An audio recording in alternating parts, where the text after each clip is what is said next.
Hello' everyone, good morning. আজি মই আপোনালোকৰ লগত ছজিনাৰ ৰেচিপি এটা শ্বেয়াৰ কৰিম বুলি ভাবিছোঁ। এইটো সময়ত ছজিনা খাই খুব ভাল লাগে ন, একদম কুমলীয়া হৈ থাকে যে ছজিনাটো, একেবাৰে জাহিটো নাথাকে, সেইটো খাই বিৰাট ভাল লাগে। বাৰু পুৰত হ'লেও খাই ভাল লাগে, তথাপিতো কোমলটো খাই বেছিকৈ ভাল পাওঁ মানে মই। সেইকাৰণে আজি কালি পাৰ্থক আনিব দিছিলোঁ, আনিলে।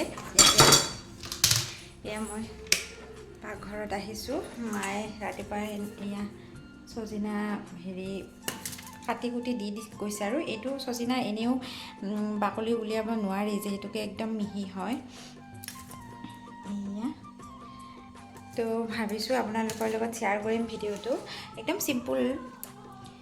এয়া হৈছে বেহৰ, আৰু বগা বেহৰটো মই ধুনীয়াকৈ তিয়াই থৈ দিছোঁ পানীত।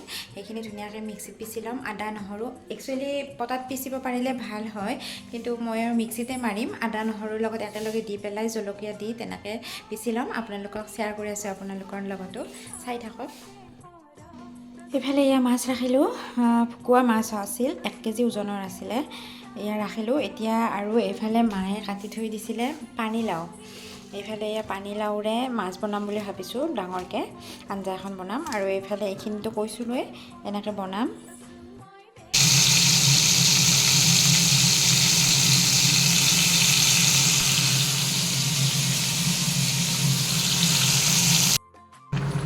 এয়া মাছৰ আঞ্জা পূৰা উতলি আছে, মাছকেইপিচ এতিয়া দি লৈছোঁ মই। এয়া আৰু ধুনীয়াকৈ উতলি আছে।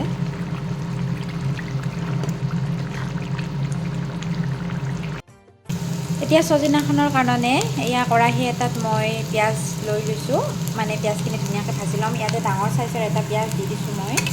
এইখিনি ধুনীয়াকৈ গোল্ডেন ব্ৰাউন হোৱালৈকে ভাজি, তাতে এয়া মই আদা নহৰু বুটি থৈ দিছোঁ। আৰু এইফালে এয়া এইখিনি বেহৰ ধুনীয়াকৈ আনি থৈছোঁ গুড়ি গুড়ি। এতিয়া ইয়াত মই আদা নহৰুখিনি দি দিম।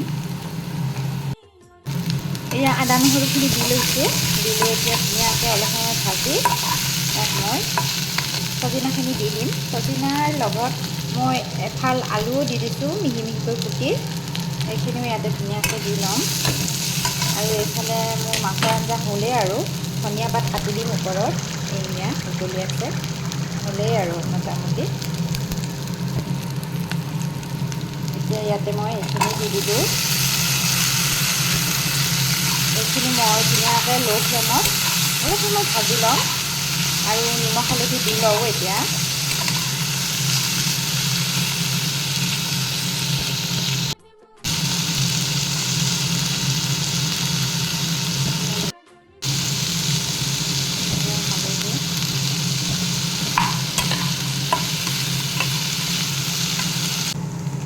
এয়া ধুনীয়াকৈ ভাজি অলপ অলপ হৈছে। এতিয়া মই অলপ অলপকৈ পানী ইয়াতে দি থৈ ঢাকনিখন লগাই থৈ দিম, যিহেতুকে ধুনীয়াকৈ সিজিব লাগিব বস্তুখিনি। এয়া ধুনীয়াকৈ সিজিব লৈছে আৰু আৰম্ভণি হৈছে। এয়া এতিয়া মই এইখিনি সময়তে অলপমান, গোটেইখিনি নালাগে, বেছি হ'ল মোৰ, বেহৰ যিখিনি মই সৰিয়হ বুলি কওঁ যে, সেইখিনি মই ধুনীয়াকৈ দি দিলোঁ।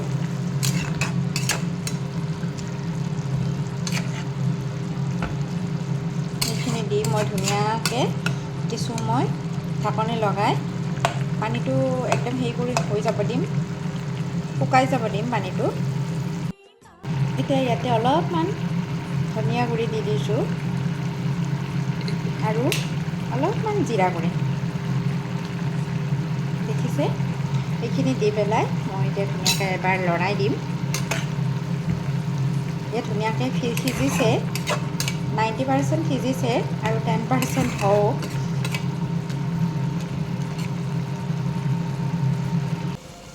এয়া ধুনীয়াকৈ পানীটো শুকুৱাই আহিছে, দেখিছে, অলপ অলপ আছে। এইখিনিও ধুনীয়াকৈ মই পানীখিনি শুকুৱাই যাব দিম। আৰু এতিয়া মই গেছৰ ফ্লেমটো অফ কৰি দিম। হৈ গ'ল আমাৰ ছজনাৰ আঞ্জা ৰেডি। এনেকৈ আপোনালোকেও খাই চাব, খায়েই নিশ্চয় চবে। Hello' everyone, good evening. এতিয়া চাহ খাব লৈছোঁ। পাৰ্থ অফিচৰ পৰা আহি পেলাই ময়ো চাহ বন্তি দি আজৰি হৈছোঁ। এতিয়া চাহ খাম। চাহ দেখুৱাই আছোঁ ৰ'ব কি আনিছে। এইফালে এয়া বিচনাতে চাই থাকে, হনুমান চাই আছে, আৰু মই চাহখিনি লৈ আহিছোঁ। এয়া চাহখন ইয়াতে আমি খাওঁ সদায়। ডাইনিঙত আমাৰ গধূলিৰ চাহ খোৱা নহয়েই।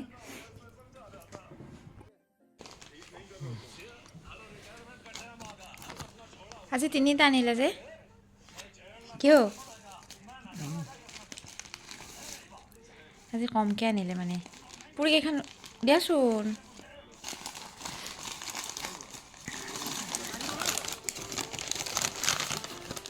আৰু